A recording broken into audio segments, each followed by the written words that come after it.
Hello everyone, তোমাদের সকলকে welcome আমার একটা ছোট্ট মিনি ব্লগে। তো আজকে আমি তোমাদের সাথে শেয়ার করব একটা হেয়ার ফল প্রবলেম নিয়ে। তো এই শীতকালে তো সকলেরই প্রচণ্ড পরিমাণে চুল ওঠে, সেটা সবাই জানো। হেয়ার ফল হয়ে হয়ে হয়ে হয়ে এখন প্রায় সকলেরই সব চুল উঠে যাচ্ছে। আর এই শীতকালটা তো প্রচণ্ডই বাজে, হেয়ার ফল হয়, স্কিন একদম খারাপ হয়ে যায়। তার জন্য আমি আজকে ফার্স্টে ভাবলাম যে একটু হেয়ার ফলটা আটকানোর জন্য কিছু একটা করা যাক। তো আমি ফার্স্টে এখানে বসে পড়লাম হচ্ছে তেল বানানোর জন্য। আর তোমরা যারা যারা এই তেলটা বানাতে চাও তো আমার ইউটিউব চ্যানেলে গিয়ে দেখে আসতে পারো লং ভিডিওটা, সেখানে আমি পুরো ডিটেলসে তোমাদেরকে সব কিছু বলে দেবো। আর এখানেও আমি দেখে দিচ্ছি, যারা ভিডিও না দেখতে চাও তারা এখান থেকে দেখেও তোমরা করে নিতে পারবে খুবই সহজে।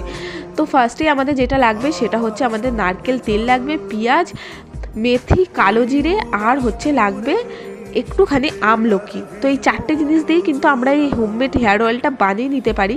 তো তারপরে তেলটাকে ফুটাতে হবে যতক্ষণ না কালো হবে। আর এই দেখো আমাদের হেয়ার অয়েল পুরো